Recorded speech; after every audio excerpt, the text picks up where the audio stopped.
Bismillahirrahmanirrahim. Assalamualaikum warahmatullahi wabarakatuh.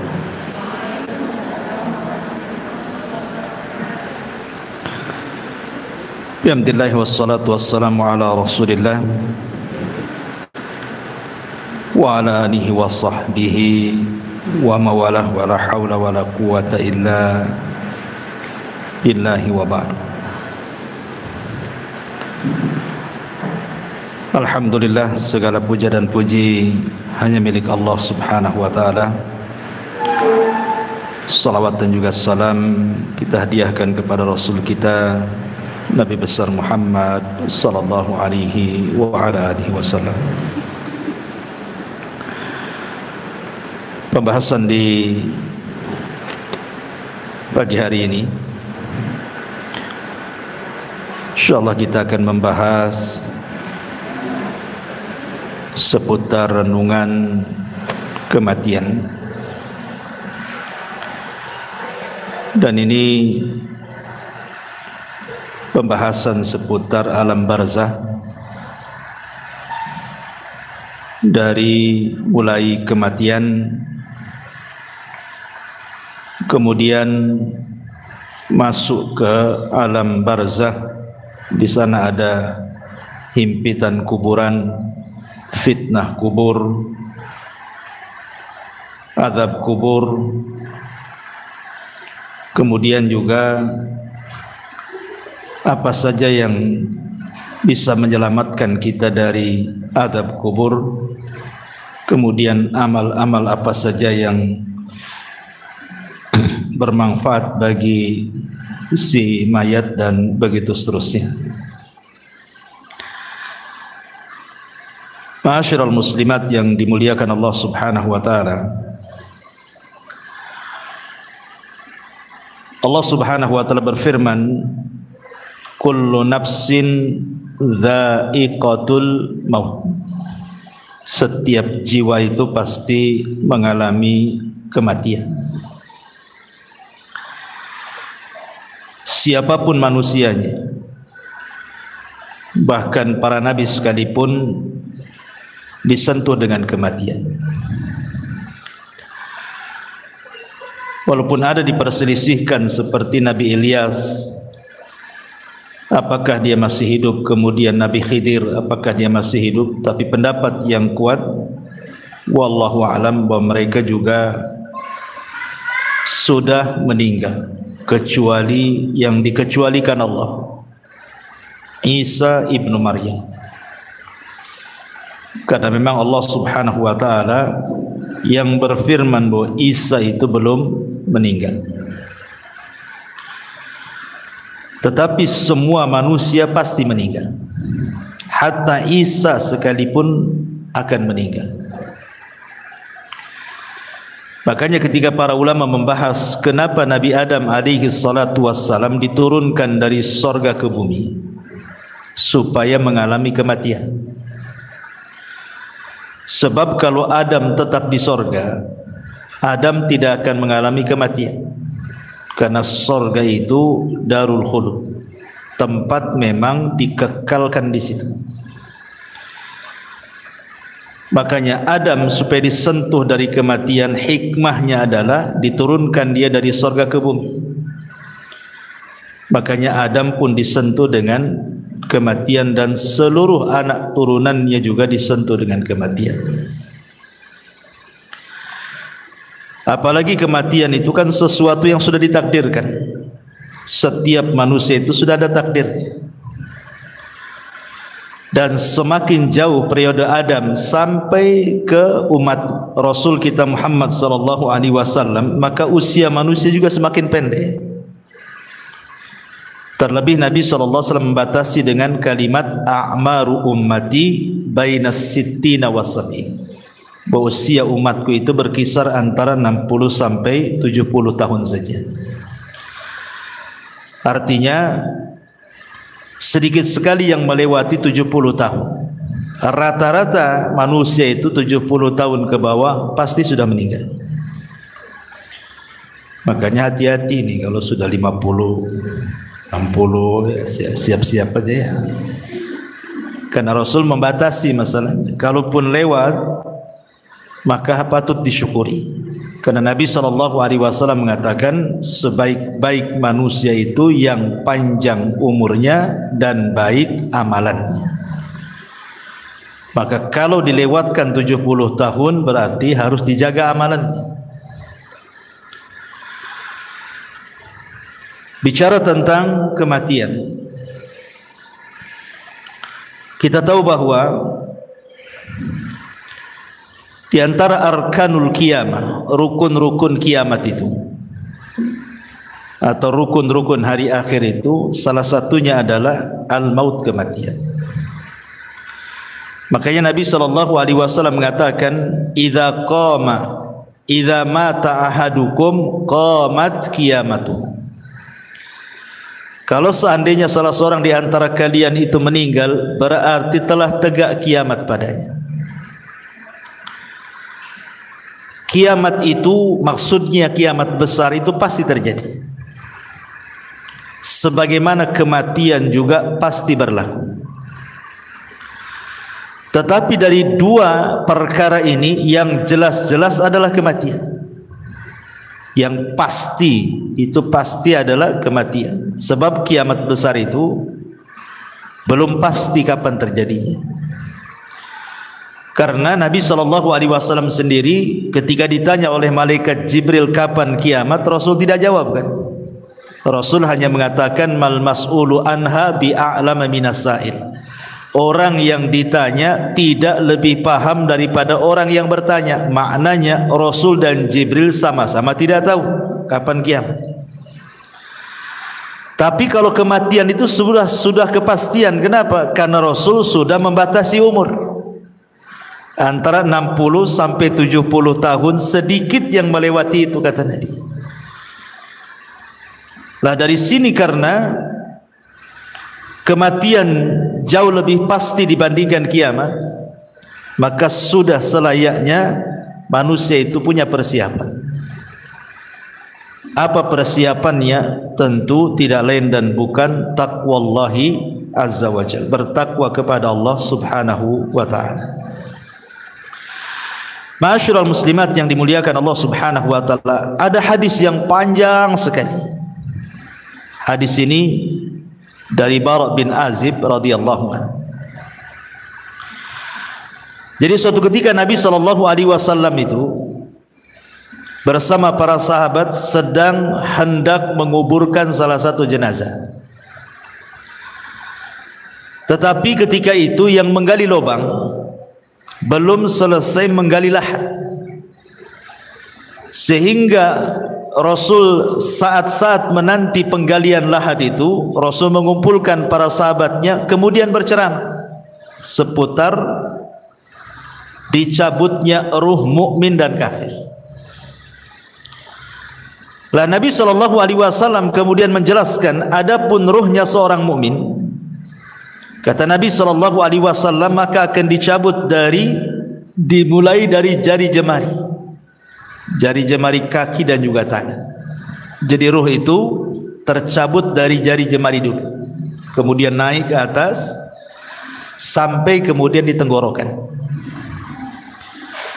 Lah apabila ruh itu sudah berkumpul di tenggorokan, maknanya ruh tidak mungkin dikembalikan. Kalau ruh sudah sampai di tenggorokan, ruh tidak mungkin dikembalikan lagi ke badannya. Inilah isyarat firman Allah subhanahu wa ta'ala, hatta idza balagatit taraqi wa qila man ra.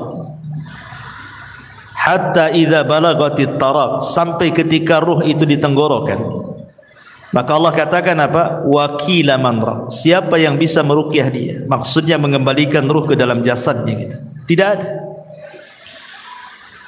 Dari sini Rasul mengatakan bahwa tobat seorang hamba tertutup dan tidak ada guna apabila ruh sudah sampai di tenggorokan. Kata Nabi SAW, innallaha yakbalu taubata abdin ma lam yugharghir.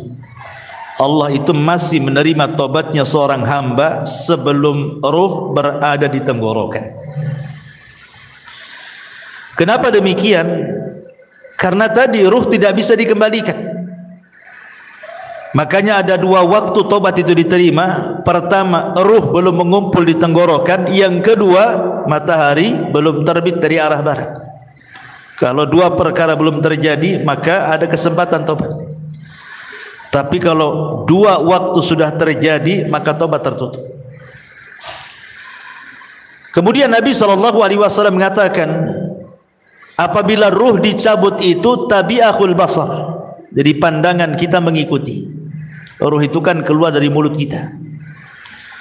Kemudian keluar, nanti mata ini mengikuti ruh tercabut. Makanya setiap orang yang meninggal pasti melotot matanya.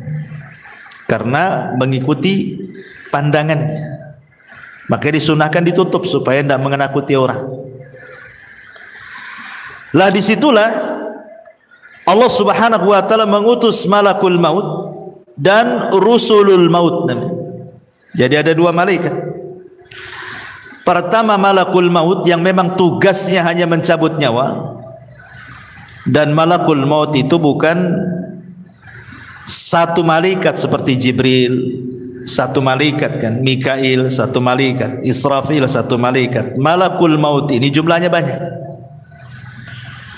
Karena setiap hari yang mati itu kan bukan satu orang. Satu dunia ini bisa ratusan bahkan ribuan. Kalau terjadi bencana seperti kemarin di Turki kan, itu bisa ribuan tuh dalam satu hari itu. Kemudian yang kedua ada namanya rusulul maut. Seperti Allah Subhanahu wa taala mengatakan tawaffathum rusuluna. Maka Allah Subhanahu wa taala mewafatkan mereka dengan mengutus rasul-rasul kami. Lalu apa tugasnya rasul-rasul maut itu? Malaikat-malaikat utusan kematian itu, ada yang menyiapkan kain kapan dari sorga. Kalau dia ruhnya seorang mukmin. Ada yang menyiapkan hanut. Hanut itu maksudnya minyak wangi. Dan ada tugasnya membisikkan di telinga orang yang sedang sakaratul maut. Sebagaimana Allah Subhanahu wa taala berfirman di dalam Al-Qur'anul Karim surah Ibrahim ayat atau surah Fussilat ayat 30. Allah mengatakan innal ladzina qalu rabbuna Allah thumma istaqamu tatanazzalu alaihimul malaikatu alla takhafu wa la tahzanu wa abshiru bil jannati allati kuntum tu'adun. Orang-orang yang mengatakan Rabb kami Allah, kemudian mereka istiqamah, maka turun padanya para malaikat saat menjelang wafatnya. Kemudian membisikkan di telinganya, jangan takut, jangan sedih, berbahagialah, karena sorga sudah menanti untukmu apa yang Allah janjikan kepadamu. Dalam ayat yang lain surah An-Nahl 31-32 Allah mengatakan yaquluna salamun alaikum udkhulul jannata bima kuntum ta'malun. Keselamatan bagi kalian, masuklah kalian ke dalam sorga karena apa yang kalian kerjakan. Makanya kemudian Nabi SAW mempermisalkan saking lembutnya malaikat pencabut nyawa.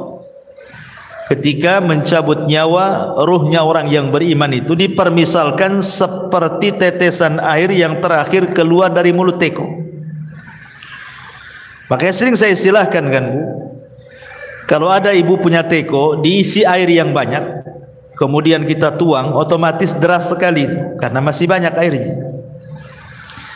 Tapi kalau isi teko itu tinggal satu tetes, kemudian kita tuangkan seperti ini, tentu yang satu tetes itu akan mengalir dengan pelan karena tinggal satu tetes masalahnya. Pelan sampai masuk di moncong teko, kemudian netes di ujung teko kan gitu. Lah Rasul sallallahu alaihi wasallam mempermisalkan seperti itulah lembutnya ruh seorang mukmin ketika dicabut. Seperti tetesan yang terakhir. Saking lembutnya dari jemari naik terus ke badan sampai ke tenggorokan, sampai kemudian keluar dari mulut seorang mukmin. Tetapi walaupun demikian, yang namanya kematian itu pasti ada sakaratnya. Setiap kematian itu pasti ada keperitannya, ada rasa sakit. Dan itu dialami Nabi SAW. Kalau Nabi saja mengalami, apalagi kita. Nabi yang mengatakan wa inna lil mauti la sakarat. Rupanya dalam kematian itu ada sakaratnya, ada rasa sakitnya. Yang terkadang tidak ada yang tahu rasa sakit itu kecuali Allah Subhanahu wa taala. Tetapi tentu rasa sakit yang diterima oleh seorang mukmin saat detik akhir wafat dia, boleh jadi itu adalah penggugur dosa yang terakhir. Boleh jadi rasa sakit yang dialami di dia itu adalah penggugur dosa terakhir dia. Artinya sebuah kebaikan, bukan sebuah keburukan. Tapi rasa sakit yang dialami orang kafir, munafik, fasik boleh jadi awal azab bagi dia. Terkadang kita bisa melihat ada orang koma itu berbulan-bulan disiksa oleh Allah Azza wa Jalla karena dosanya kan itu. Tapi ada orang mati itu rasanya enak nengoknya gitu. Senyum, bisa mengucapkan kalimat la ilaha illallah, tahu-tahu sedang sujud meninggal, tahu-tahu sedang ibadah meninggal, tahu-tahu baca Quran pula dia meninggal kan. Macam-macam orang meninggal. Tapi yang jelas bahwa ketika tugas malaikat maut hanya mencabut ruh itu saja selesai, maka yang bertugas selanjutnya adalah siapa? Rusulul maut. Diletakkan ruhnya di kain kafan dari sorga, kemudian dibaluri minyak wangi dari sorga, kemudian dibalut, yang subhanallah dijelaskan dalam hadis itu bau minyak wangi dari sorga itu membumbung sampai ke langit, sehingga semua para malaikat di langit itu bertanya, itu ruhnya siapa itu? Maka malaikat yang bertugas membawa ruh ini naik ke langit akan menyebutkan nama terbaik yang disukai dia ketika di dunia. Ruhnya fulan ibnu fulan. Makanya penting orang punya nama baik itu. Maka ketika ruh itu naik ke langit, disinilah Allah Subhanahu wa taala memberikan kemuliaan kepada ruhnya seorang mukmin dengan menyuruh para malaikat penjaga langit itu untuk membuka pintunya, karena langit itu kan punya pintu. Jadi naik ke langit pertama dibuka pintunya, naik ke langit kedua dibuka pintunya, ketiga, keempat sampai ketujuh, sampai melewati langit ketujuh. Entah sampai mana wallahu alam, tidak dijelaskan, tapi yang jelas kemudian Allah Subhanahu wa taala berfirman kepada ruhnya seorang mukmin ini, letakkan kembali ruh kepada jasadnya, kemudian naikkan catatannya fil illiyin. Artinya ruhnya seorang mukmin itu akan berjumpa dengan Allah. Dan perjumpaan kita dengan Allah itu di 4 tempat kan sudah saya jelaskan. 2 di dunia dan 2 di akhirat. 2 di dunia, yang pertama saat solat. Itulah saat perjumpaan kita dengan Allah. Sebenarnya saat solat itu adalah saat perjumpaan kita dengan Allah. Karena Allah yang mengatakan, wa innaha lakabiratun illa 'alal khashiin. Solat itu berat kecuali bagi orang-orang yang khusyuk. Kemudian Allah tafsirkan dalam Al-Quran siapa orang-orang yang khusyuk itu? Alladzina yadhunnuna annahum mulaqu rabbihim. Orang-orang yang yakin bahwa mereka sedang berjumpa dengan Allah. Kemudian yang kedua, ini saat sakaratul maut ini. Saat ruh dibawa oleh malaikat rusulul maut ke melintasi langit ketujuh, itu juga berjumpa dengan Allah. Dan Allah katakan kembalikan ruhnya ke dalam jasadnya, kemudian naikkan catatannya di tempat yang paling tinggi yang disebut dengan Illiyin. Kemudian 2 nanti kelak pada hari kiamat, ketika Allah Subhanahu wa taala menggiring manusia sesuai dengan sesembahannya. Jadi Allah akan mengumpulkan manusia itu sesuai dengan sesembahannya.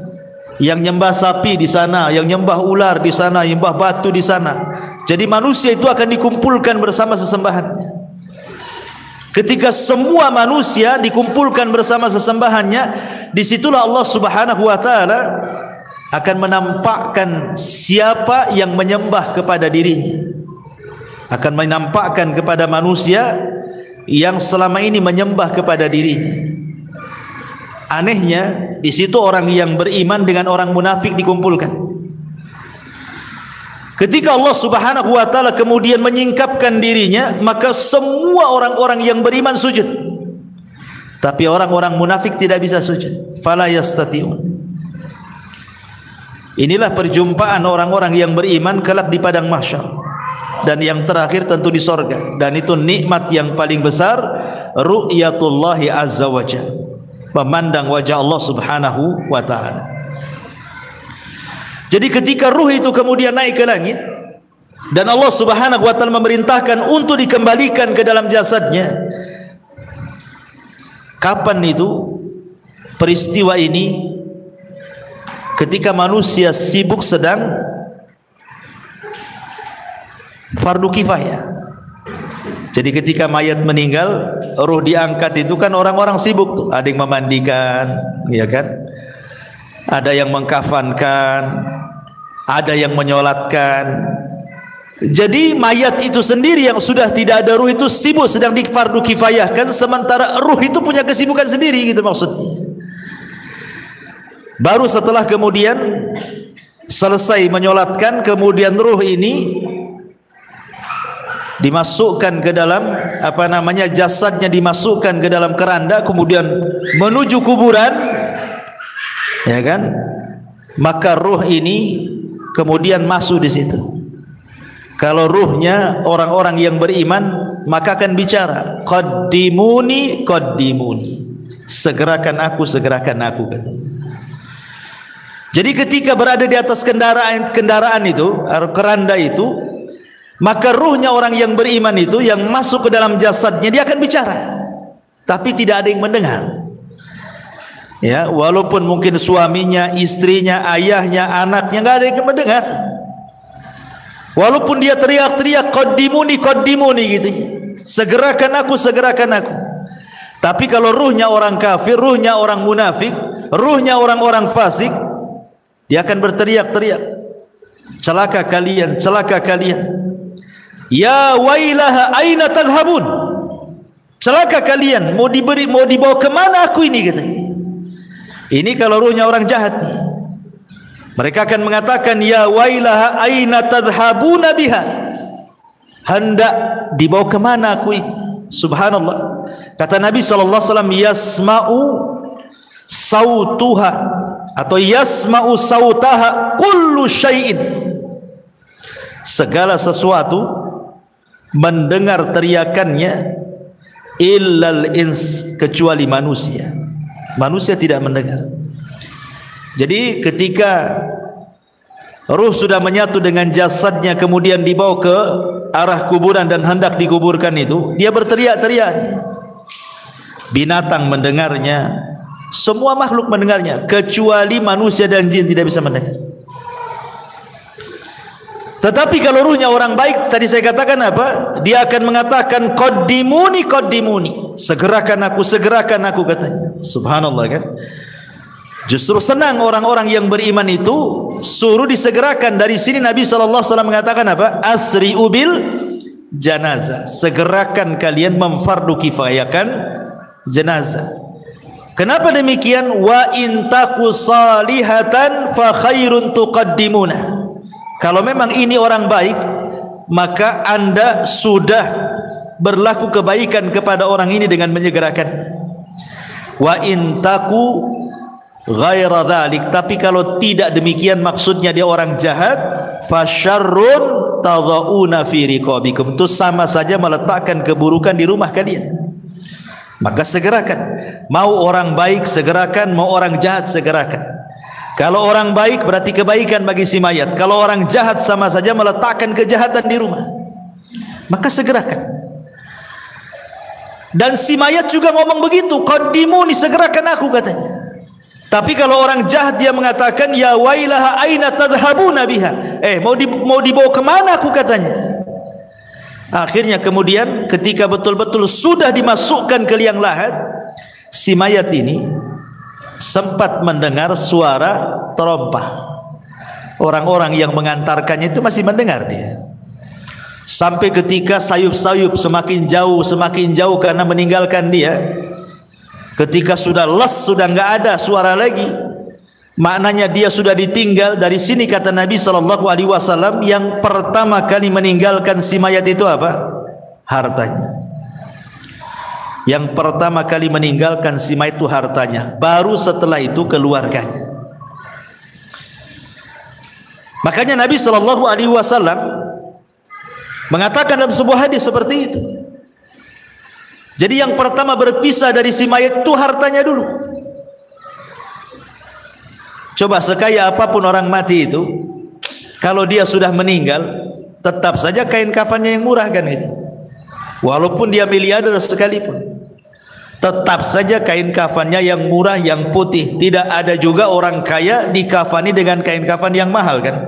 Dari sini hartanya terputus. Percuma punya uang tapi juga tidak bisa digunakan. Kemudian yang kedua, keluarganya. Setelah mengantarkan ke kuburan, baru keluarganya pulang. Disitulah terpisah dengan keluarganya, baru dia hidup sendiri. Makanya Nabi SAW ketika menjelaskan tentang seputar kuburan itu, Nabi SAW mengatakan dalam hadis Abi Hurairah radhiyallahu anhu, kata Nabi SAW, anna imra'ata sauda kana taqumul masjidah. Ada wanita berkulit hitam itu biasa menyapu di masjid Nabi SAW. Kemudian wanita ini meninggal. Nabi SAW tidak diberitahu. Kata Rasul, afala kuntum adzantumuni, kenapa kalian tidak menghabarkan kematian wanita itu, katanya. Maka Rasul mengatakan, duluni ala qabriha, kalau begitu tunjukkan di mana kuburan. Kemudian Nabi SAW setelah ditunjukkan kuburannya, apa kata Rasul? Inna hadhil kubur mamlu'atun zulmatun ala ahliha wa inna Allah azza wa jal yunawwiruha lahum bisalati alaihim. Kata Nabi SAW, sesungguhnya kuburan-kuburan ini dipenuhi dengan kegelapan-kegelapan bagi para penghuninya, dan sesungguhnya Allah Subhanahu wa taala menyinarinya bagi mereka dengan salatku terhadap mereka. Dari sini kita tahu bahwa orang masuk kuburan itu gelap, sangat gelap gitu ya, karena Rasul yang mengatakan bahwa kuburan-kuburan ini penuh dengan kegelapan. Bukan hanya penuh dengan kegelapan, Bu ya, tapi penuh dengan ketakutan. Dan itu disebutkan dari Hani radhiyallahu an, budaknya Utsman ibn Affan radhiyallahu an. Dia berkata, kana Utsman idza waqafa ala qabrin baka hatta yablu lihiyatahu. Kebiasaan Utsman, kata Hani ini, jika berhenti di sebuah kuburan, beliau menangis sampai tangisannya membasahi janggutnya. Faqila lahu, maka dikatakan kepadanya, tudzakkirul jannata wan nar fala tabki wa tabki min hada. Wahai Utsman, kau diingatkan dengan sorga dan neraka tak menangis, tetapi diingatkan dengan kuburan menangis pula. Apa jawaban Utsman?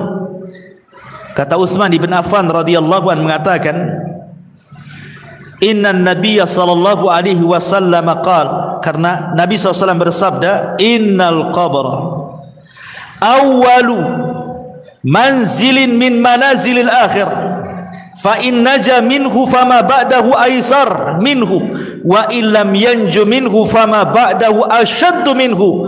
Qala wa qala an-nabiy sallallahu alaihi wasallam ma ra'aitu mandaran qad illa al-qabru afda'u minhu, kata Rasul. Kata Utsman ibn Affan radhiyallahu anhu, aku pernah mendengar Nabi sallallahu alaihi wasallam bersabda, kubur ini adalah persinggahan pertama dari persinggahan-persinggahan akhirat. Bila seseorang selamat dari keburukan kubur, maka setelahnya lebih mudah baginya. Tapi bila dia tidak selamat dari keburukan kubur, maka setelahnya lebih berat.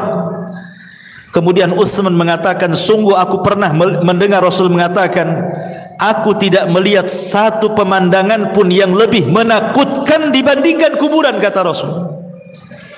Jadi kuburan ini menakutkan dan juga menggelapkan. Lah ketika kemudian si mayat ini sedikit demi sedikit kan sudah hilang suara terompah yang didengar yang mengantarkannya itu. Disitulah datang dua malaikat yang disebut dalam hadis itu namanya Munkar dan juga Nakir. Apa yang dilakukan Munkar dan Nakir? Kata Nabi dalam hadis Bara bin Azib ini, fayatihi malakani. Kemudian dua malaikat datang kepadanya, fayajlisanihi, maka mendudukkan si mayat itu yang sudah ditiupkan ruh itu tadi. Fayaqulani lahu, maka keduanya akan membentak dan mengatakan, man rabbuk, siapa Rabbmu? Fayaqul, karena dia orang yang beriman, dia mengatakan, Rabbi Allah, Rabbku Allah. Fayaqulani lahu, maka keduanya akan mengatakan kembali, ma dinuk, apa agamamu? Fayaqul, maka dia akan mengatakan, diniyal Islam, agamaku Islam. Fayaqulani lahu, maka dua malaikat akan berkata lagi, ma hadzal rajul alladhi buitsa fikum, tahukah kalian siapa orang yang diutus kepada kalian ini? Fayaqul, karena dia orang yang beriman, dia mengatakan, huwa Rasulullah sallallahu alaihi wasallam, dia adalah Rasul sallallahu alaihi wasallam Muhammad ibn Abdullah alaihi salatu wassalam. Kemudian malaikat tadi berkata lagi, wa ma yudrik, bagaimana kau tahu dia Rasulullah? Kok bisa kamu tahu dia Rasulullah? Fayaqul, maka dia mengatakan, qara'tu kitab Allah fa amantu bihi wa saddaqtu, aku membaca Al-Quran, ku beriman dengan Quran, ku benarkan Quran. Fayunadi munadin fis sama, ketika dia bicara seperti itu, maka tiba-tiba ada penyeru dari langit, ang sadaqa abdi, hambaku telah benar, hambaku telah benar dengan jawabannya. Apa yang terjadi? Karena hambaku telah benar, maka fafrishuhu minal jannah wa albisuhu minal jannah waftahu lahu baban minal jannah. Lapangkan kuburannya, hantarkan pakaian dari sorga, buka pintu-pintu sorga kepadanya. Kemudian dikatakan, fayatihi min rauhiha wa tibiha, maka tiba-tiba ketika pintu sorga itu dibuka, semerbak harum dari sorga itu kemudian masuk ke dalam kuburannya. Kuburannya menjadi harum, ya. Kemudian ketika itu, wa yufsahu lahu fi qabrihi madda basarihi, tiba-tiba kuburannya diluaskan sejauh mata memandang. Jadi kalau ibu naik di atas ketinggian kemudian melihat gitu ya, sampai di mana, itulah maksudnya sejauh mata memandang itu. Tapi dalam riwayat yang lain, diluaskan itu 70 hasta kali 70 hasta, luasnya kuburan itu diluaskan. Tentu ini alam gaib ya, bukan Bu? Karena sehebat apapun alat dunia, anggaplah dipasang CCTV sekalipun, ya tetap saja segitu. Coba saja taruh CCTV, pantaulah itu di CCTV itu. Apakah dia menyempit ataukah melebar, ya tetap saja segitu kan. Artinya bahwa alam kubur ini bagian daripada alam gaib. Kenapa kita tidak tahu dan kita tidak bisa memprediksi kan bahwa kuburan ini meluas atau menyempit? Karena antara alam dunia dan alam kubur itu ada namanya barzah. Maka disebut alam barzah. Barzah itu tembok penghalang antara alam dunia dan alam kubur itu. Makanya Allah mengatakan dalam Al-Quran itu bahwa di situ terdapat barzakhun ila yaumil yub'atsun.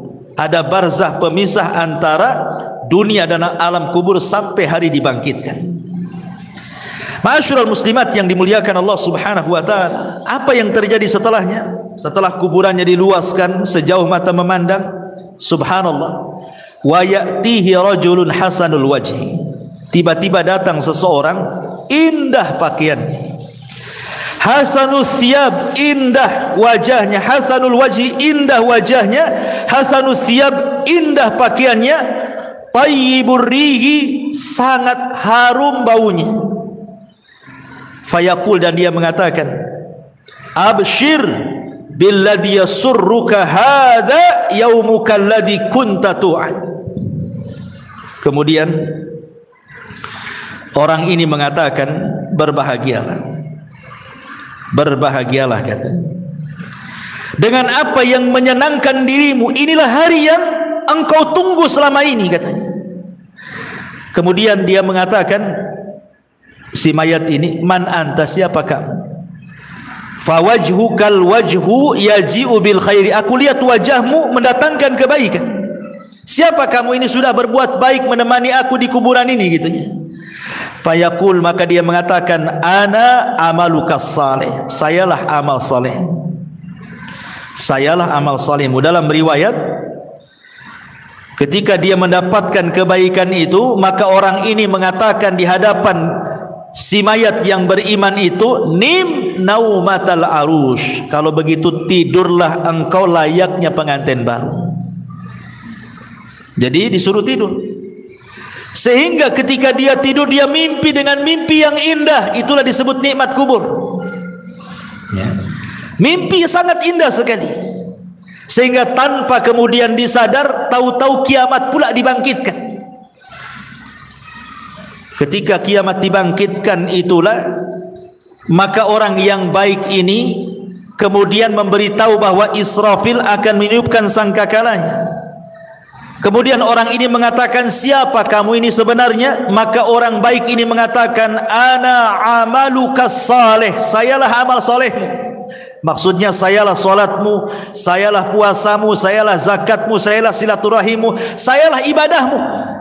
Jadi ibadah itu akan menemui kita di kuburan, sebagaimana kita akan menjumpai Allah Subhanahu wa ta'ala di 4 tempat yang saya jelaskan.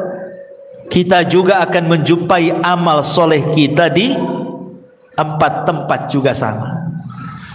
2 di dunia, 2 di akhirat kan itu ya. Adapun di dunia kita bisa rasakan amal soleh kita kan. Ibu kalau hari-hari ngaji seperti ini kan tambah itu kan iman kita itu rasanya. Rasanya itu mau ibadah itu semangat. Itu artinya kita mendapatkan amal soleh kita di dunia itu ada pengaruhnya. Sebagaimana orang maksiat kan ada pengaruhnya bukan? Futur, malas gitu ya kan. Maka amal soleh juga kita bisa dapati gitu ya, dengan semangatnya kita beribadah. Karena iman dalam definisi ahli sunnah itu yazidu bitta'ah, bertambah karena ketaatan. Kita bisa rasakan itu. Kemudian yang kedua, di sini dalam kuburan ini kita akan mendapatkan amal soleh kita dalam wujud manusia, sehingga ketika ditanya siapa engkau ini, wajahmu kok wajah yang baik sekali, maka dia akan mengatakan ana amalukas soleh, saya amal solehmu. Artinya kita akan mendapatkan amal soleh kita kan di kuburan ini dalam bentuk manusia yang akan menemani kita sepanjang kita di kuburan kita. Sehingga sebagian para ulama ketika membahas apakah orang-orang yang dikubur itu bisa merasakan perjalanan waktu, sama dengan kayak ibu kita sekarang kan bisa kita merasakan perjalanan waktu kan Bu ya. Pagi aktivitasnya apa, siang aktivitasnya apa, sore apa, malam apa, besok pagi lagi kan bisa kita merasakan aktivitas waktu itu berjalan kan itu ya. Ya, hari, minggu, bulan, tahun kita bisa merasakan. Pertanyaannya, apakah orang-orang yang dikubur juga merasakan ada aktivitas waktu sehari-hari? Pagi, siang, sore, malam, ke pagi lagi, siang, sore, malam, ke pagi lagi, gitu ya. Sementara orang-orang yang dikubur itu kan ada yang sudah lama kan. Kalau yang meninggal di zaman Rasul kan sudah 14 abad berarti kan. Sudah 14 abad sampai sekarang nggak dikiamat-kiamatkan. Atau yang sebelum Nabi umpamanya, tentu lebih lama lagi orang itu di kuburan itu. Apakah mereka akan merasakan bimururil waktu, kata ulama, dengan berjalannya waktu itu? Maka ulama membagi dua, kata ulama, memerinci.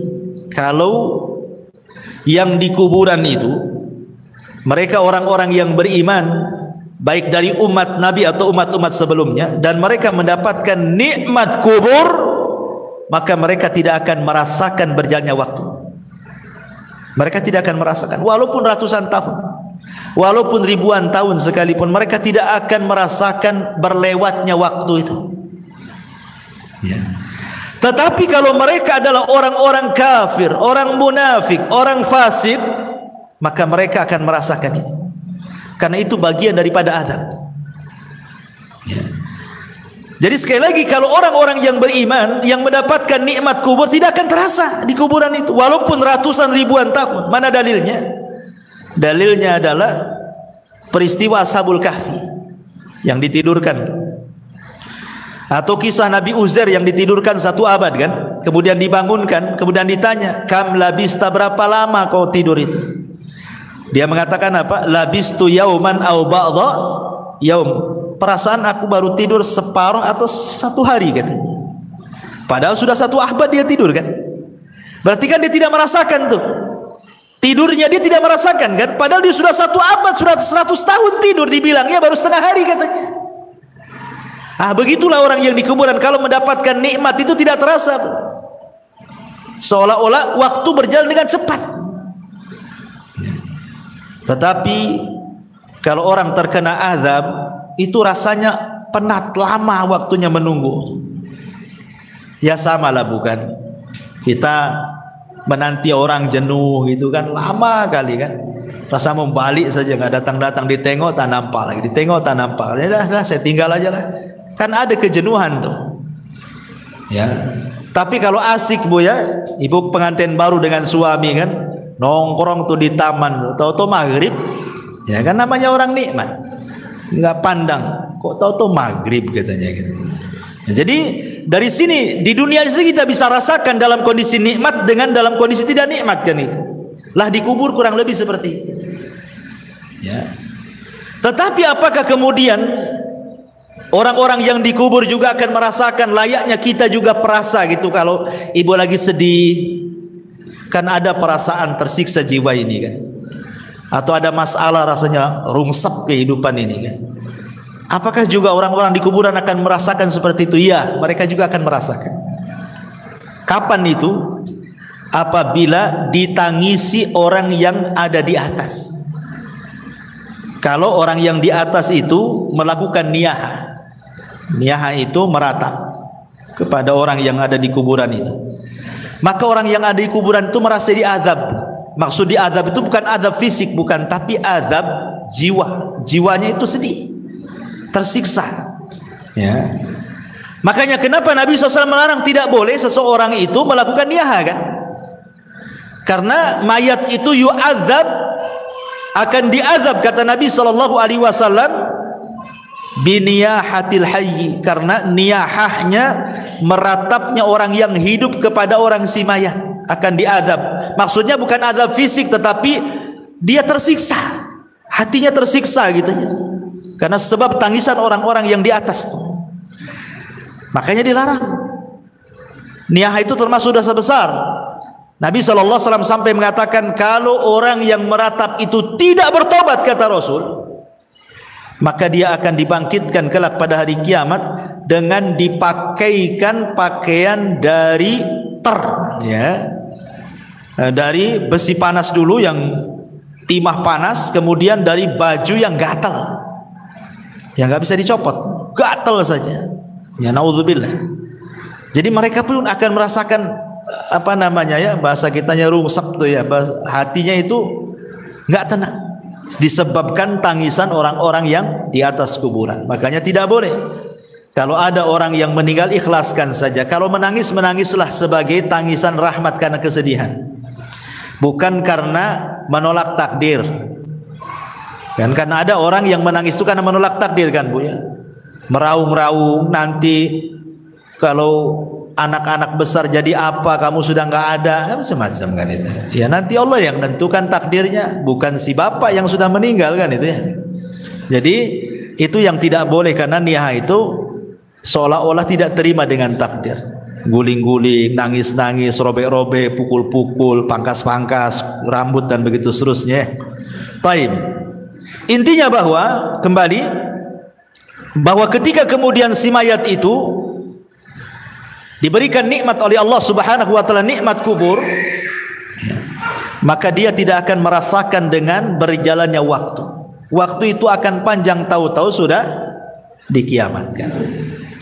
Tapi yang perlu ibu pahami bahwa di dalam peristiwa-peristiwa kubur itu, sebelum dua pertanyaan malaikat mungkar dan nakir yang disebut dengan fitnah kubur itu, ada peristiwa yang sebelumnya dilalui manusia yang disebut dengan dhaghtatul qabrin, himpitan kuburan. Jadi himpit dulu, baru setelah itu fitnah kubur, gitu maksudnya. Dan ini disebutkan oleh para ulama tentang masalah himpitan kubur ini. Di antaranya adalah yang disebutkan oleh pendapat Abu Hanifah. Wa dhaghtatul qabri wa adzabuhu haqqun. Himpitan kuburan, kemudian siksa kubur itu adalah perkara yang benar-benar akan terjadi. Jadi perkara himpitan kuburan dan azab kubur, kata Abu Hanifah, adalah sesuatu yang benar-benar akan terjadi. Bahkan Al-Imam Al-Muzani rahimahullah ta'ala mengatakan, beliau mengatakan, summa hum ba'da dhaghtati fil kuburi musa'alun. Kemudian mereka setelah dihimpit dalam kuburan, baru kemudian mereka akan ditanya. Dari sini kita tahu bahwa sebelum proses pertanyaan dua malaikat mungkar dan nakir, ada peristiwa namanya dhaghtatul qabri, himpitan kuburan. Himpitan kuburan ini, Bu, itu sangat menyakitkan bagi si mayat, karena ketika ruh itu sudah menyatu dengan jasadnya, kemudian tanah itu menyempit sampai meretakkan semua tulang dan persendian. Itu kalau orang kafir, dan dia akan menjerit di mana jeritannya tidak ada yang mendengar, manusia dan jin, kecuali binatang-binatang mereka bisa mendengar. Jadi binatang-binatang itu diberikan kepekaan, mampu mendengar jeritan-jeritan orang-orang yang dihimpit kubur itu. Masalahnya, lalu bagaimana dengan orang-orang yang beriman? Maka ulama menjelaskan bahwa himpitan kuburan bagi orang-orang yang beriman itu tidak sebagaimana himpitan kubur bagi orang-orang kafir, munafik ataupun orang-orang fasik. Maksudnya apa? Maksudnya himpitan orang yang beriman itu layaknya seorang ibu sedang memeluk anaknya. Jadi kalau ada anak bayi ibu peluk gitu ya, seperti itulah seorang mukmin ketika dihimpit oleh kuburan. Jadi tanah itu seolah-olah ibu bagi kita, dan kita anak dari tanah itu. Jadi tanah itu menghimpit kita itu seperti seolah-olah ibu memeluk seorang bayi. Kenapa demikian? Sebab kalau seandainya himpitan itu meretakkan gitu ya, menyakitkan persendian, meretakkan tulang-tulang, tentu akan bercanggah dengan hadis-hadis. Seperti umpamanya Nabi SAW ketika didatangkan seorang bayi kemudian dikubur, kata Nabi SAW, kalau ada orang yang selamat dari himpitan kubur, tentu bayi ini kan selamat. Bayi ini salahnya apa? Kok dihimpit? Kan belum berbuat dosa kan? Berarti himpitan bayi ini tidak akan mempengaruhi kepada bayi. Atau ketika Nabi SAW menceritakan tentang Sa'd bin Mu'ad, seorang pemimpin Aus, yang ketika meninggal itu kan bergegar arasnya, 70.000 malaikat turun mengantarkan jenazahnya. Kemudian Nabi SAW mengatakan, kalau ada orang yang selamat dari himpitan kubur, inilah orangnya, katanya. Maksudnya Sa'd bin Mu'ad. Tapi dia pun tak selamat. Berarti menunjukkan bahwa bukan himpitan kubur kepada Sa'd bin Mu'ad atau kepada bayi tidak akan sama dengan himpitan kepada orang-orang kafir. Ya, makanya ulama memberikan catatan, himpitan kuburan kepada orang-orang yang beriman layaknya seorang ibu memeluk bayinya dengan lembut.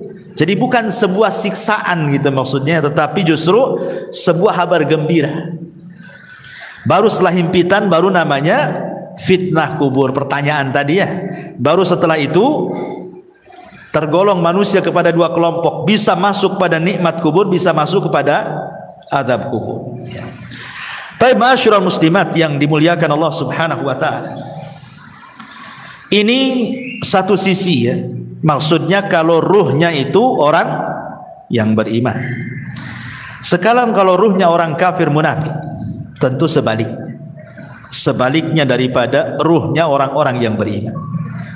Ya.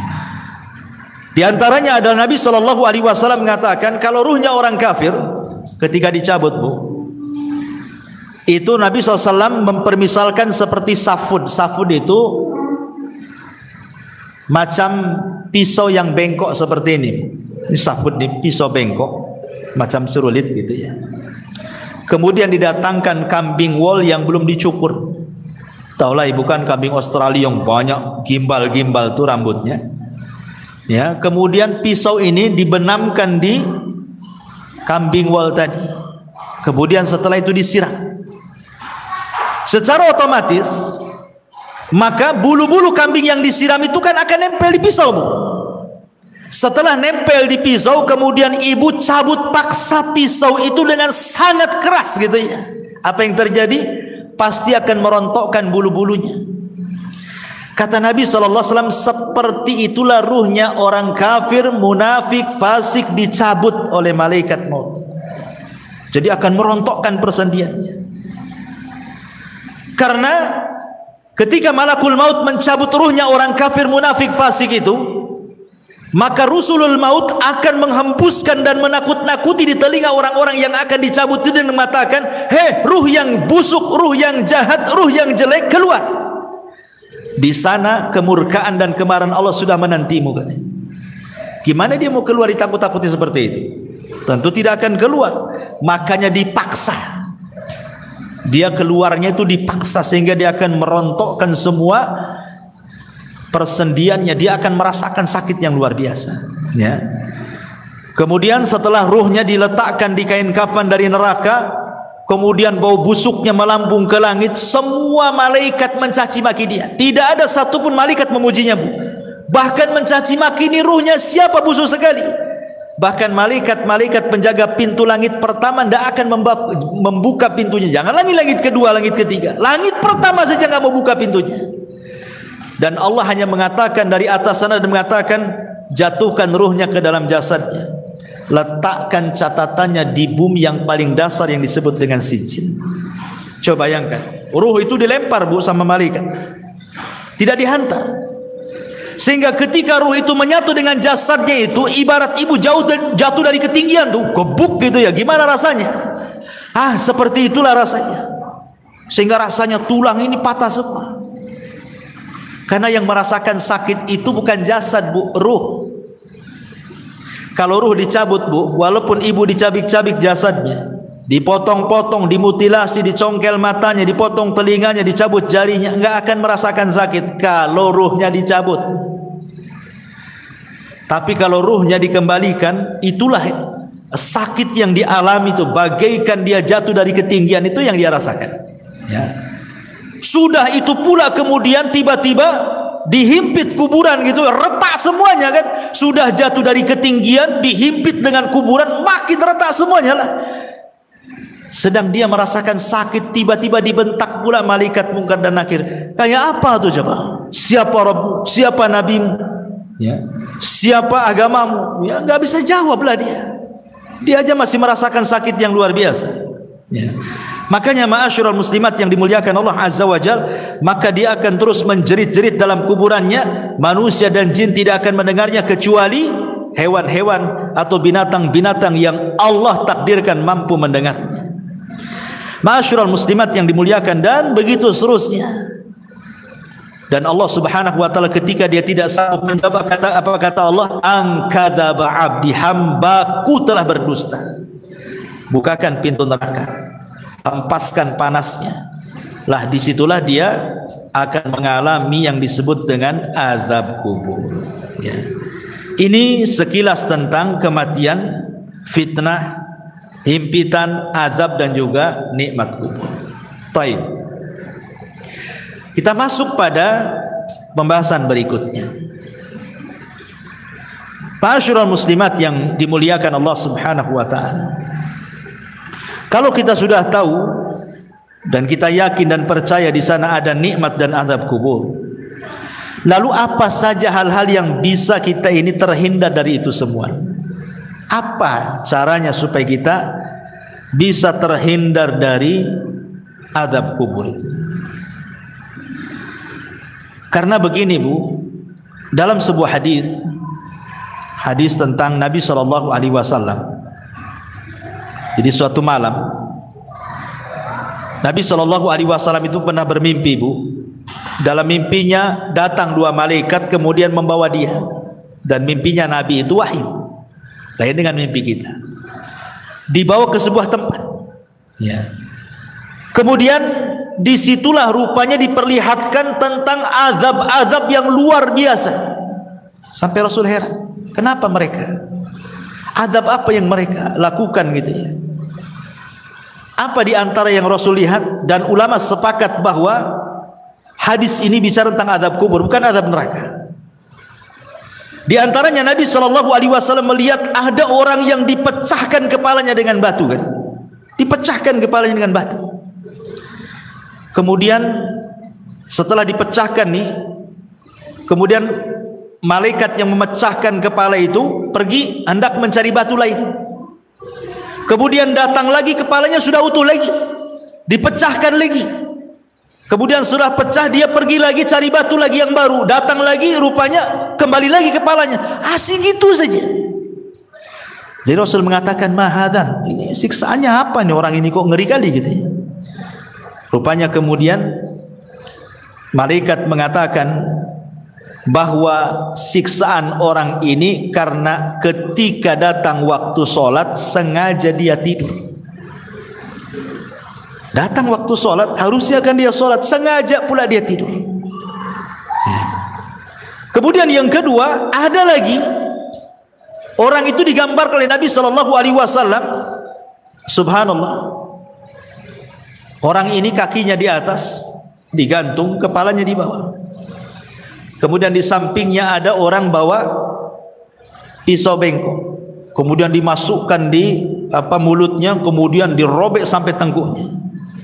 Kemudian setelah itu dimasukkan di lubang hidungnya, dirobek sampai tengkuknya. Setelah robek ini dari hidung ke tengkuk, dari mulut ke tengkuk, kemudian dia mau mengambil sebelah kirinya. Ketika diambil sebelah kirinya, sebelah kanannya sudah kembali lagi. Ya. Kemudian dirobek dari sebelah kiri, mulut sampai ke tengkuk, hidung sampai ke tengkuk. Ketika pindah ke sebelah kanan, balik lagi ke semula gitu. Asik gitu saja. Sehingga Rasul mengatakan, kenapa orang ini? Maka kemudian malaikat ini mengatakan, karena ketika di dunia ini dia suka berdusta sampai dustanya itu membumbung ke ufuk, katanya. Maksudnya apa dusta membumbung ke ufuk itu, Bu? Maksudnya dusta membumbung ke ufuk itu, maksudnya dustanya itu sampai menyebar kemana-mana. Dahulu orang berdusta menyebar itu kan sulit, Bu. Pamannya kita mau berdusta, untuk menyebar di satu puskopkar ini agak sulit karena kan dari mulut ke mulut. Tapi kalau sekarang ini kita nulis di medsos saja sebuah berita hoax, itu sudah menyebarkan satu dunia, bukan?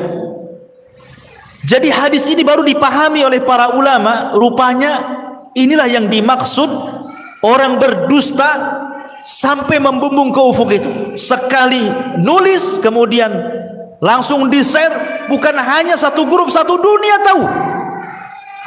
Inilah maksudnya berdusta membumbung ke ufuk ini. Naudzubillah, sekarang loh hari-hari orang berdusta semua orang lihat.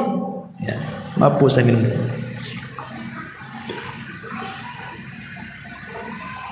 Kemudian juga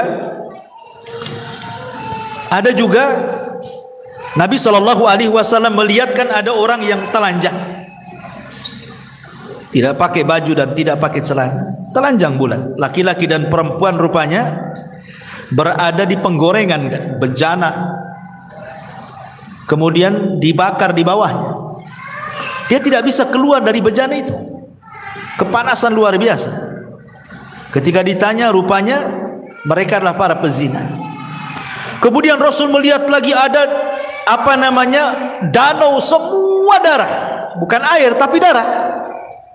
Jadi ada orang yang berenang di tengah tuh, berusaha ke pinggir tidak bisa karena setiap ke pinggir ada malaikat yang menyuapkan dengan batu. Akhirnya ke tengah lagi, ke pinggir disuapin batu lagi, ke tengah lagi, tersiksa orang ini. Ketika ditanya, rupanya mereka adalah para pemakan riba. Ya. Kemudian juga ada separuh jasadnya bagus, separuhnya jelek. Jadi jasad kesininya cantik, kesininya busuk gitu ya. Ada dua wajah gitu ya, dua badan, satunya jelek, satunya bagus gitu ya. Ketika kemudian ditanya siapa mereka, mereka lah yang mencampur adukan antara amal saleh dengan perbuatan jahat, mencampur adukan yang hak dengan yang batil. Ya. Kemudian ada juga kaum itu kukunya banyak gitu, kukunya itu dari nuhas, disebutkan dari besi. Kemudian dicakar-cakar oleh sendiri itu sampai terkelupas daging dari tulangnya itu dicakar sendiri. Rupanya ketika ditanya siapa mereka, kok bisa mencakar-cakar badannya sendiri sampai terkelupas daging dari tulangnya. Kemudian malaikat, merekalah orang-orang yang suka membicarakan aib orang lain. Ya, merekalah orang-orang yang suka membicarakan aib orang lain. Dan banyak lagi. Rasul menjumpai aneh-aneh siksaan orang-orang itu. Dan ulama mengatakan ini bukan siksaan neraka, ini siksa kubur. Ya. Apa penyebabnya coba? Penyebabnya banyak. Tadi sudah disebutkan di sini. Di antaranya orang yang tidur saat waktu sholat. Kemudian orang yang berdusta sampai membumbung ke langit. Kemudian orang yang makan riba, kemudian orang yang berzina, kemudian orang yang membicarakan aib orang lain alias ghibah. Ya. Itu semua adalah bagian daripada penyebab-penyebab azab kubur. Termasuk juga Rasul pernah lewat di sebuah kuburan. Rasul mendengar orang-orang itu diazabkan. Kemudian Rasul mengambil pelepah kurma, dibelah jadi dua, kemudian diletakkan di satu kuburannya, yang satunya satu kuburan. Kata Rasul, mudah-mudahan sebelum kering pelepah ini bisa meringankan azabnya kan. Kemudian sahabat bertanya, kenapa orang itu wahai Rasul? Kata Rasul, yang satu karena suka ngadu domba kan, itu namimah, sana sini ngompori orang. Yang satunya pula kalau dia cebok tidak bersih. Dia tidak pernah menghindar dari membersihkan najis saat buang hajat kecil ataupun hajat besar. Ini naudzubillah ma'asyiral muslimat yang dimuliakan Allah Subhanahu wa taala. Ini adalah di antara penyebab-penyebab orang mendapatkan azab kubur. Taib, kalau ini penyebab-penyebab, lalu siapa orang-orang yang akan terhindar dari azab kubur itu? Pertama, orang yang terhindar dari azab kubur adalah orang-orang yang mati syahid. Dan itu berdasarkan hadis, ma balul mu'minin yuftanuna fi kuburihim illa syahid. Ya Rasulullah, mengapa kaum mukminin diuji dalam kuburan kecuali yang mati syahid? Maka Rasul mengatakan, kafa bi barikatis suyuf ala ra'si fitnah. Cukuplah kilatan-kilatan pedang di atas kepala mereka saat perang itu menjadi fitnah bagi mereka. Maka mereka tidak akan terkena fitnah kubur. Mereka tidak akan terkena fitnah kubur. Secara otomatis tidak akan dapat azab kubur. Kalau fitnah saya saja tidak dapat, tidak ditanya, berarti langsung mendapatkan nikmat kubur orang ini. Ya. Kemudian juga setiap orang yang meninggal sedang bertugas jaga di jalan Allah, mungkin di perbatasan negara Islam dengan negara kafir gitu, atau saat berperang dia menjaga tentara gitu. Kemudian juga meninggal di hari Jumat kalau dia orang soleh. Kalau dia orang baik, orang soleh, orang taat, Allah berikan kematiannya di hari Jumat. Kemudian juga orang yang soleh, yang baik, kemudian Allah berikan kematiannya dengan cara sakit perut. Ya, dengan cara sakit perut, ataupun dengan cara tenggelam, ataupun dengan cara terkena runtuhan ketika gempa gitu ya, terkena runtuhan, ya, dan dia orang baik, orang soleh dan soleha, maka Allah sengaja memberikan kematian terbaik bagi dia. Nah, itu juga diantara hal-hal yang bisa menghindarkan seseorang dari fitnah kubur dan juga azab kubur. Taib ma'asyiral muslimat yang dimuliakan Allah Azza wa Jalla. Sekarang apa peran orang yang hidup, kita-kita ini loh Bu, yang hidup, supaya adalah amalan-amalan itu yang bermanfaat untuk meringankan orang yang ada di kuburan itu.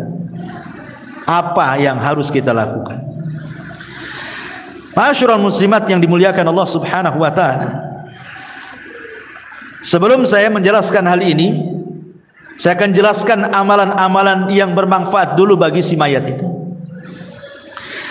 Kata Nabi SAW, al-kayyisu man dana nafsa wa amila lima ba'dal maut. Orang yang cerdas itu Bu, adalah orang yang introspeksi, senantiasa introspeksi diri dan mempersiapkan sebuah amalan untuk kematiannya. Itu orang cerdas kata Nabi.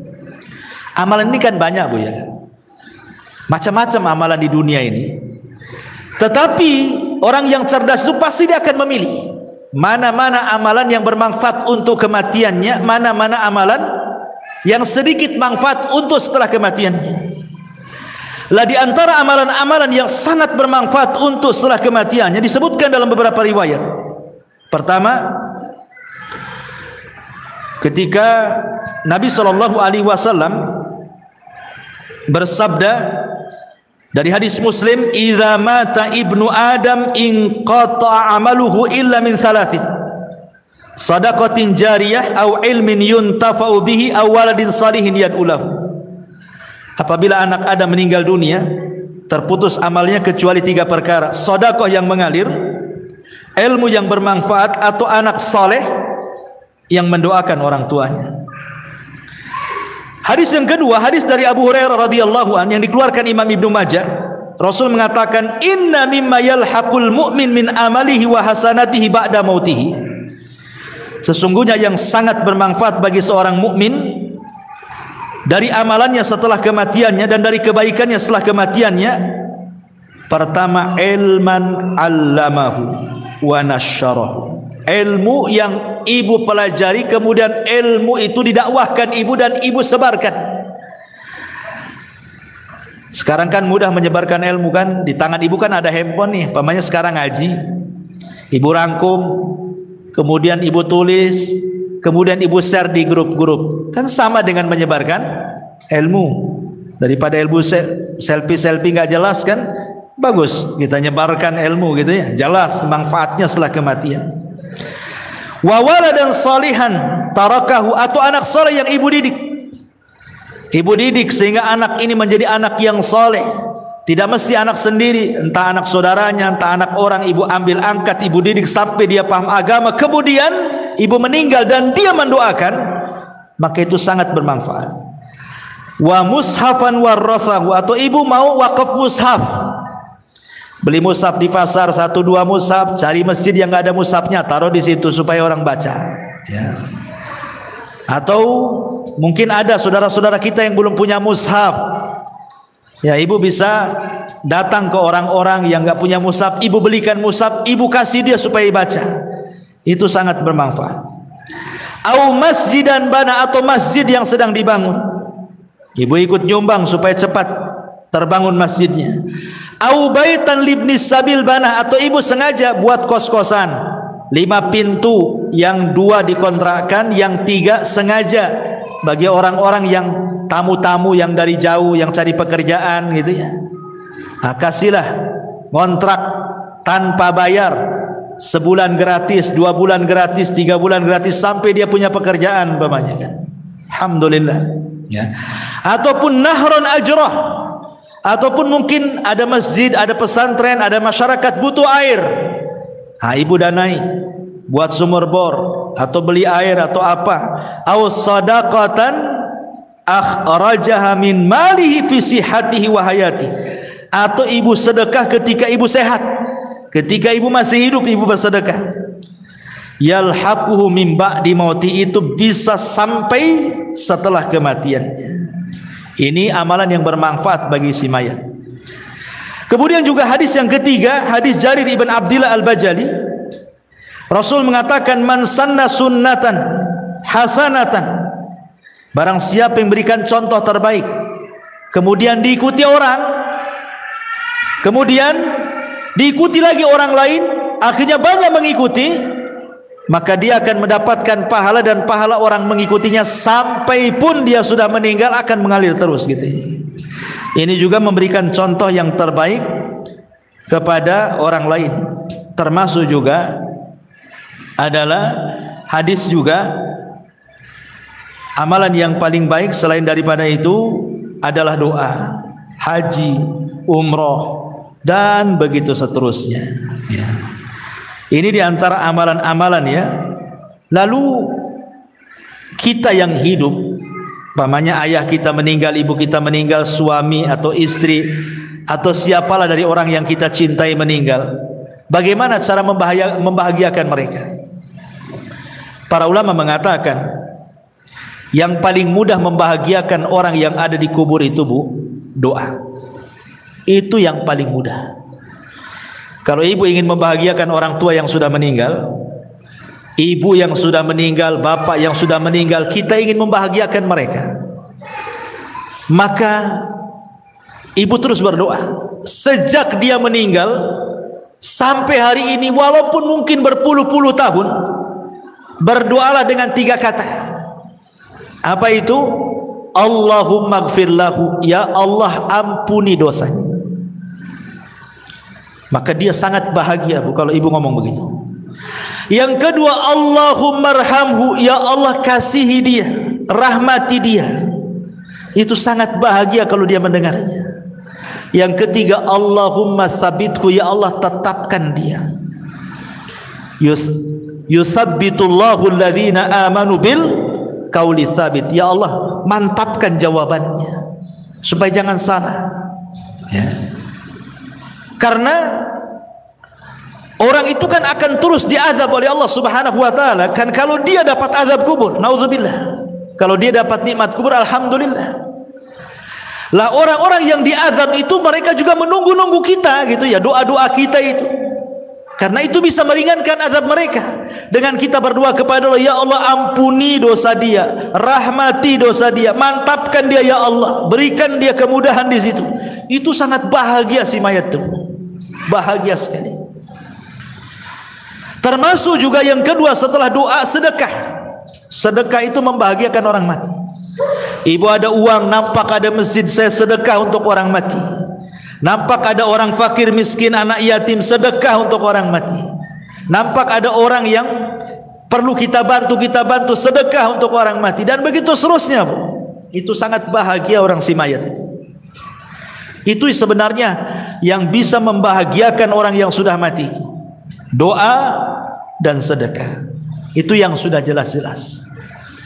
Ya, adapun yang lain kan jadi perselisihan para ulama, seperti baca Quran itu jadi khilaf ulama. Nah, kita kan cari yang jelas-jelas saja, yang tidak ada khilaf ulamanya di situ. Ya. Jadi itu diantara hal-hal yang bermanfaat bagi si mayat. Yang paling penting adalah doa dan juga sedekah. Dan ingat, jangan sampai niyaha. Itu akan menyakiti hati dia. Jangan sampai niyaha, meratap. Makanya kenapa dalam Islam itu wanita dilarang sering-sering datang kuburan kan? Bahkan Rasul mengatakan la'anallah zawarat, dalam riwayat zuwarat al-kubur. Allah melaknat wanita-wanita yang suka ziarah kubur. Maksudnya suka ziarah kubur ini karena bahasanya pakai siagul mubalaghah. Zuwarat atau zawarat itu menggunakan siag al-mubalaghah, artinya yang sering-sering. Boleh sekali-kali tapi jangan sering-sering.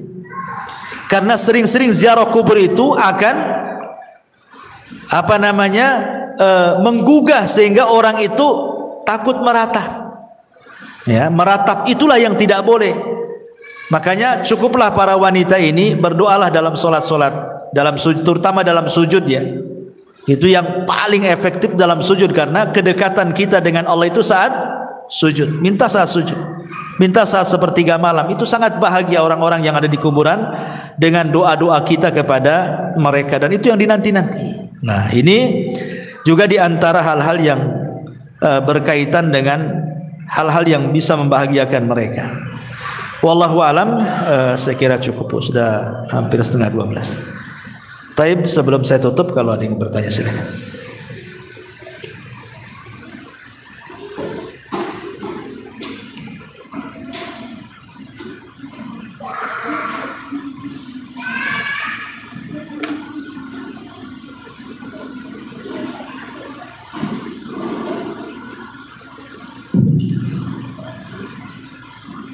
Assalamualaikum warahmatullahi wabarakatuh. Waalaikumsalam warahmatullahi wabarakatuh. Di bab yang setelah mulai kita lebih tempat, terus pada bab pengaruh orang merasa di kuburan, maka orang yang meninggal akan merasakan tidak tenang. Yang anda tanyakan bukan apakah pengaruh orang yang merasa tersebut tidak merasa tenangnya itu bagi orang yang soleh atau bagi orang yang diazab? Maksud anak, apakah orang yang soleh merasakan juga ketika ada keluarganya yang anak-anaknya beliau tersebut? Iya. Ya, apakah termasuk juga orang yang beriman ataukah di luar orang beriman gitu ya? Kalau kita melihat hadis-hadis tentang masalah larangan niyahah, Bu, itu umum. Ya, sangat umum. Seperti Nabi SAW mengatakan, isnatani fin nasi huma bihi kufrun, at-ta'nu fin nasabi wan niyahatu 'alal mayyit. Dua perkara kalau terjatuh maka jatuhlah dalam kekufuran. Salah satunya adalah mencela nasab dan meratap orang mati. Kemudian di dalam hadis Nabi SAW mengatakan bahwa sebab di antara azab kubur itu, maksudnya si mayat itu merasa tersiksa dengan azab itu adalah biniyahatil hayy, karena ratapan orang yang hidup. Jadi di sini tidak dicerita orang yang ada di kubur, tapi cerita orang yang meratap. Berarti siapapun orang yang dikubur, apakah dia orang soleh, apakah dia orang baik, kalau diratapi gitu ya, maka dia akan tersiksa hatinya. Ingat, tersiksa hatinya, bukan tersiksa badannya ya. Di azab di sini bukan azab fisik, bukan. Tapi merasa sedih dia di dalam kuburannya. Kenapa kok saya sudah, walaupun sudah mendapatkan nikmat kubur, kok diratapi? Saya sudah senang di sini. Sehingga dia akan merasa sedih juga gitu, si mayat yang ada di dalam kuburan itu. Makanya dilarang. Kenapa kemudian Nabi menganggap niyahah itu sebagai dosa besar? Karena menyiksa hatinya orang yang sudah meninggal, walaupun dia orang baik. Ya, walaupun dia orang baik, ibunya soleh, bapaknya ibunya soleha, bapaknya soleh, kemudian meninggal, anaknya pula toleh gitu ya, nggak jelas gitu, akhirnya meratap, maka kan tersiksa itu ibu bapaknya. Maksudnya tersiksa batinnya, sekali lagi ya, bukan jiwanya, bukan badannya disiksa, nah maksudnya batinnya tersiksa. Ya, jadi tidak ada ketenangan jadinya. Dia sudah tenang masih juga diganggu. Itu maksudnya. Wallahu a'lam. Wa ya. Cara membahagiakan orang yang meninggal tadi ada dua sebab, banyak berdoa dan banyak sedekah. Yang Anda tanyakan Ustaz, ketika Allah memilih dia sebagai orang yang soleh, Ustaz, tentu saja seperti yang Ustaz sampaikan tadi, dia ibarat orang yang tertidur dan tidak merasakan apapun kecuali kenikmatan. Yang Anda tanyakan dengan kaitan yang terakhir ini, Ustaz, apa saja bagi orang yang sudah mendapat kenikmatan, yang dia sudah tertidur dan yang merasakan kebahagiaan di dalam surga, ketika ada anaknya atau sahabatnya yang mendoakan dia, apakah doa itu bisa Iya. Tentu kalau dia mendapatkan nikmat kubur kemudian kita doakan, kita kirim, maka itu sebagai syafaat. Akan diangkat lagi derajatnya. Makanya ada seorang ibu dijelaskan dalam sebuah hadis itu, dia tidak banyak beramal, tiba-tiba diangkat derajatnya. Kemudian dia mengatakan, ya Rabb, aku kan tidak banyak beramal, kenapa kau angkat derajatku? Apa kata Allah? Bistighfari waladaki, karena istighfar anakmu kepadamu, diangkat derajat. Kalau dia orang baik, makin diangkat derajatnya dengan pengaruh doa-doa anak-anak yang soleh semasa hidupnya. Maksudnya begitu. Ya, wallah. Iya.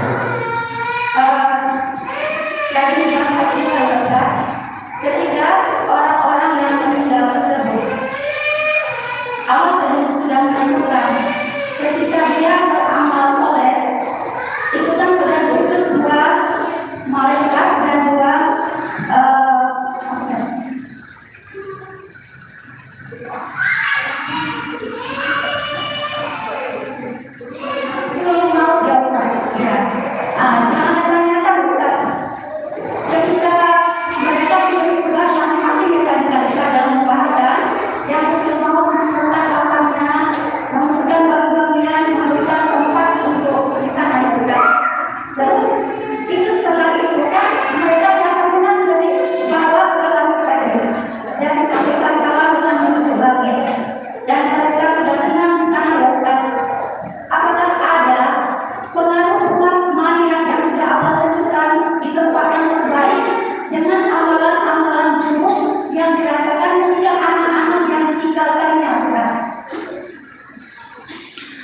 ya, alhamdulillah.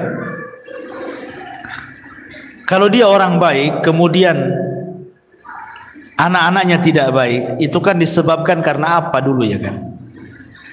Apakah orang tua ini sudah berusaha mendidik, tapi Allah takdirkan anak pula jadi fitnah, maka orang tua berlepas diri karena dia sudah mendidik. Pamannya dari kecil ibu sudah berusaha nyekolahkan di tempat yang baik, di pesantren, bawa guru ngaji, di rumahnya pun luar biasa. Setelah besar pula, tiba-tiba orang tua meninggal, anaknya pula terkena pergaulan bebas, jahat, akhirnya futur, tidak istiqomah, akhirnya tidak soleh kan. Maka orang tua ini tidak ada hubung kait dengan anaknya. Sebagaimana Nuh alaihi salatu wassalam ketika berusaha mengajak Kan'an naik ke atas perahu, ya bunayyarkam ma'ana, naik wahai anak, tapi Kan'an tak mau. Akhirnya Allah mengatakan, sudah tinggalkan, innahu laisa min ahlik, dia bukan keluargamu lagi. Jadi kalau orang tua sudah berusaha mengarahkan tapi anak pula yang berbelok, itu orang tua tidak bisa disalahkan, artinya tidak akan menanggung dosa anak ya. Tapi kalau orang tua soleh sendiri membiarkan anaknya gitu ya, maka dia akan kenal dosa anaknya, karena dia tidak bertanggung jawab. Dia akan terpengaruh di situ dan dia pun pasti akan mendapatkan hal-hal dalam kuburan kan, karena itu kan termasuk dosa. Orang tua membiarkan anaknya tidak bertanggung jawab kan dosa.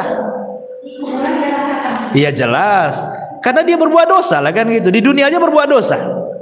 Orang tua membiarkan anak kan dosa. Jelas dosa anak. Bahkan itu termasuk durhakanya orang tua kepada anak. Seperti yang dulu pernah saya ceritakan, ada anak dilaporkan sama orang tuanya ke Amirul Mukminin Umar bin Khattab karena jahat. Kata orang tua ini, wahai Amirul Mukminin, hukum anak saya, jahat dia sama saya, kata. Akhirnya Amirul Mukminin lihat dohir kasusnya, hampir mau menghukum anak itu. Kata anak itu cerdas, tunggu dulu wahai Amirul Mukminin, bisa enggak saya bicara, kata. Kata Amirul Mukminin, bicara. Anak ini mengkiaskan, Amirul Mukminin saya enggak bercerita, kata. Ada orang membeli seorang budak wanita, kemudian digauli budak wanita itu. Setelah hamil dia tidak suka kehamilannya, dia hanya ingin gauli saja. Lahirlah kemudian dari budak itu anak laki-laki. Karena tidak suka dari awal, tidak punya keinginan punya anak dari budak, akhirnya dibiarkanlah anak itu sampai besar, akhirnya jahat. Kira-kira wahai Amirul Mukminin, yang disalahkan bapaknya, tuannya, atau anaknya kalau itu jahat? Kata Amirul Mukminin, ya bapaknya lah salah. Kata anak itu kisah itu saya ini, katanya. Maka Amirul Mukminin mengatakan, tutup kasusnya. Sebelum anakmu durhaka kepadamu, engkau sudah durhaka kepada anak. Kan itu ceritanya.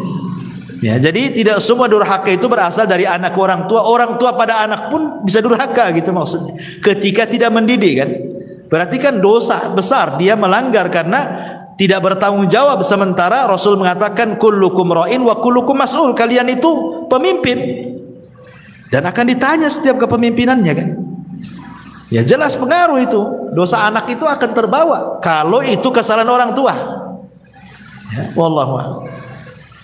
Tadi Ustaz sampaikan amal soleh yang tidak umum di tempat tadi yang terakhir belum dijaga Ustaz. Yang pertama ketika kita dalam majelis, yang kedua ketika di dalam kuburan dalam lingkungan siang. Terus yang terakhir yang kedua di akhirat, ya ketika dalam bentuk catatan. Iya.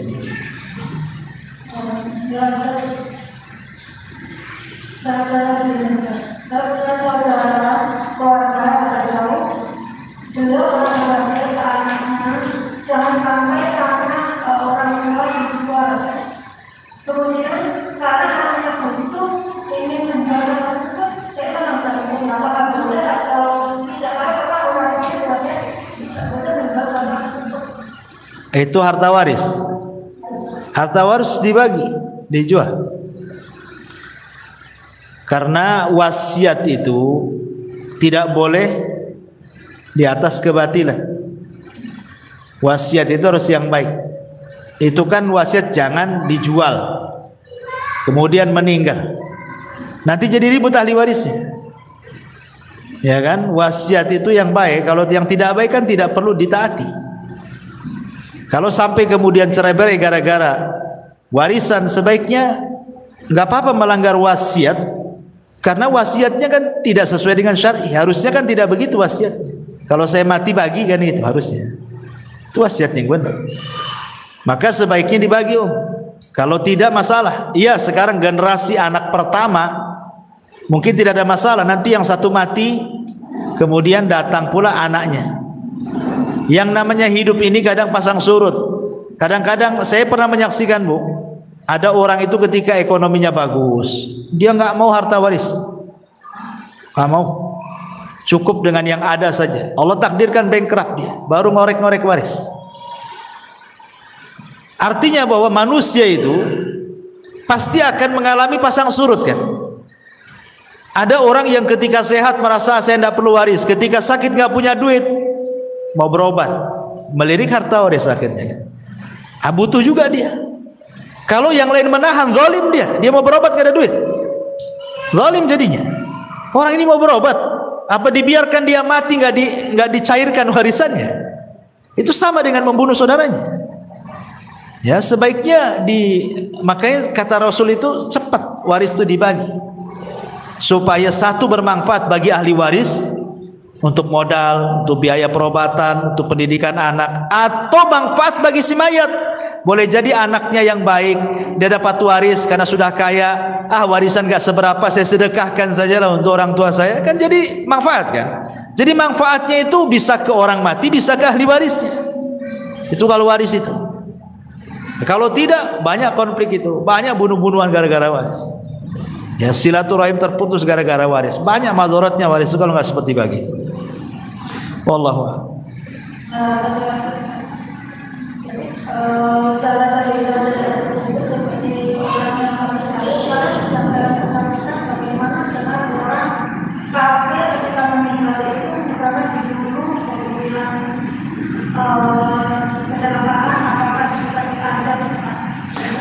Kalau dia mati kafir, ya lah. Kalau dia mati kafir, umpamanya dia mati kecelakaan, ya tetap dia akan dapat azab kalau dia mati kafir. Karena Kekafiran itu kan sudah pilihan dia. Kita ini sudah diutus Nabi, sudah dicetak Quran banyak-banyak, ustadz-ustadz di mana-mana berceramah gitu kan. Tetap saja dia dengan kekafirannya. Apakah Allah akan disalahkan? Tidak. Wa ma kunna mu'adzibina hatta nab'atsa rasula. Tidaklah kami mengadab sebuah kaum sampai kami utus rasul. Dan rasul sudah diutus. Kenapa tidak mencari kebenaran? Enggak ada lagi hujah. Ya, dengan diutusnya Rasul, dengan diturunkan Quran itu sebagai hujah, tidak ada alasan lagi kita di hadapan Allah. Ya, wallahu a'lam. Sama yang kata waris tadi ya Ustaz. Ya. Seandainya seorang suami sudah meninggal ya Ustaz, kalau dia tidak punya anak dan ditinggalkan itu berupa uang atau rumah yang ditempatinya, itu atau rumah itu juga langsung harus dibagikan. Itu kalau rumahnya pemilik suami itu. Terus bagaimana kalau rumah itu memang mahar pernikahan dia tersebut? Apakah juga harus dibagikan? Yang jelas bahwa apapun bentuk waris itu cepat dibagi. Karena kesalahan di masyarakat itu, contoh nih, bapaknya meninggal, ibunya masih hidup. Kadang-kadang nggak mau dibagi, ibu masih ada kan? Padahal itu bukan bagian ibu semua. Anak laki-laki dapat, anak perempuan dapat, harus dibagi sebenarnya. Tinggal nanti ibu ikut siapa kan itu. Anaknya yang harus memikirkan kondisi ibunya. Dan itu bentuk birrul walidain, kesempatan sama ibunya masih ada. Tapi kan harus dibagi, tidak bisa. Ya, alasan orang tuanya masih ada, ibunya biarin saja gitu. Dikhawatirkan tadi salah satu anaknya lebih dulu meninggal dibandingkan ibunya. Ibunya masih hidup, anaknya pula meninggal. Kan dia nggak menikmati harta kekayaan warisnya dari orang tuanya kan? Nggak pernah menikmati. Dia mau senang-senang, mau sedekah, mau apa, nggak pernah menikmati. Ini tadi kalau dia tidak punya anak, tidak punya keluarga, apa langsung dibagi dengan kerabat suaminya? Ya jelas kan ahli waris itu kan ada yang dalam bentuk asobah. Asobah itu ada dua, asobah lidzati, asobah li ghairihi. Artinya anak-anaknya dulu, atau anak laki-laki baru anak perempuan. Kalau tidak ada anak-anaknya kan dia punya saudara. Saudaranya dapat dia. Nah, lihat kan sistem waris itu kan ke atas, ke bawah, ke atas, ke samping. Namanya kan. Ke bawah anak-anaknya dulu, baru ke atas ibu, nenek, buyut, ya kan? Baru ke samping saudara. Nah, gitu. Berarti mau nggak mau dia kan harus keluar dari rumah itu ya Ustaz? Ya dibagi, harus dibagi. Secara warisnya dibagi dulu. Wallah. Bismillahirrahmanirrahim Ustaz. Waalaikumsalam. Ini mau bertanya tentang tata cara pengumpulan Ismail. Sebelum Ismail ini meninggal, Ismail ini berpesan agar dibukukan sesuai dengan ini. Iya. Dan yang seperti wasiat ini seperti istrinya gitu. Karena istrinya tidak memiliki kekuatan, jadi sama pihak keluarga itu dikuburkan tidak sesuai sunnah. Itu apakah yang diberi wasiat tadi mendapatkan dosa? Ya, alhamdulillah. Ya sebenarnya kalau ada wasiat itu kuat. Orang yang dapat wasiat memandikan itu dia sangat kuat posisinya. Pamannya nih, ibu punya suami, kemudian sebelum meninggal tolong bilang sama Ustaz Abu Mero, beliau yang mandikan. Berarti saya ini lebih kuat dibandingkan keluarga, karena saya pihak orang yang diwasiati, lebih kuat posisinya. Ya, harusnya kan pihak keluarga tahu. Nah, makanya kenapa wasiat itu kalau bisa perlu ditulis. Kalau sekarang mungkin direkam gitu ya, ada handphone kan. Nah, kadang keluarga nggak percaya kan, mana ada dia wasiat-wasiat, pandai-pandai kau aja katanya. Takutnya gitu pula kan. Makanya harus ditulis wasiat itu supaya dibaca oleh semuanya. Ya, kalau keluarga nggak percaya kan ada bukti itu. Datangkan orang pintar, para ustadz, nanti kan dijelaskan sama keluarga. Ya, karena masalah wasiat itu kan semua orang paham, takut melanggar wasiat itu. Ya. Sekarang masalahnya kalau wasiatnya hanya berbisik-bisik sebelum meninggal, dia berbisik, tolonglah kalau saya meninggal kau yang mandikan. Nah, tapi karena terkalahkan dengan keluarganya, akhirnya yang harusnya ibu mandikan keluarganya pula yang lain atau orang lain fardu kifayah yang lain mandiin kan itu. Ya minimalnya ibu ikut mandikan di situ. Ikut mandikan di situ. Nah, sebagai bentuk pengamalan wasiat tadi. Karena sebenarnya kalau itu suami istri yang berhak memandikan ya pasangan masing-masing. Ya, jadi kalau meninggal istrinya suaminya mandikan atau sebaliknya, karena hanya dua orang inilah yang berhak melihat aurat dari ujung kaki sampai ujung kaki. Yang lain tidak boleh. Ya. Yang boleh memandang aurat semuanya itu hanya suami ke istri atau istri ke suami. Kalau yang lain memandikan itu agak ribet karena harus ditutup auratnya kan. Walaupun anak-anaknya, tetap kalau dia sudah balik ditutup kan gitu. Tapi kalau suami istri bisa terbuka semuanya. Jadi yang lain hanya pamannya naruh saja gitu ya. Ya istrinya kan bisa. Ya namanya kan telanjang kan lebih luas mandikannya. Yang penting sudah diletakkan di tempat kerandanya kan. Bisa sendiri asal sudah ditaruh karena dia leluasa namanya. Lain dengan kalau yang orang lain kan harus ditutup auratnya dulu, minta diguling sana sini, nggak repot. Sementara kalau suami ke istri atau istri kepada suami lebih leluasa dia memandikannya itu. Harusnya kan seperti itu harusnya, tapi kan ternyata tidak seharusnya. Ya rupanya dimandikan orang lain kan. Pertanyaannya tadi, apakah yang diberi wasiat berdosa gitu kan pertanyaannya. Kalau yang memberi wasiat kan sudah meninggal, cemana dia berdosa? Otomatis kan apakah yang diwasiati kalau tidak melaksanakan berdosa? Ya jelaslah kalau dia tidak melaksanakan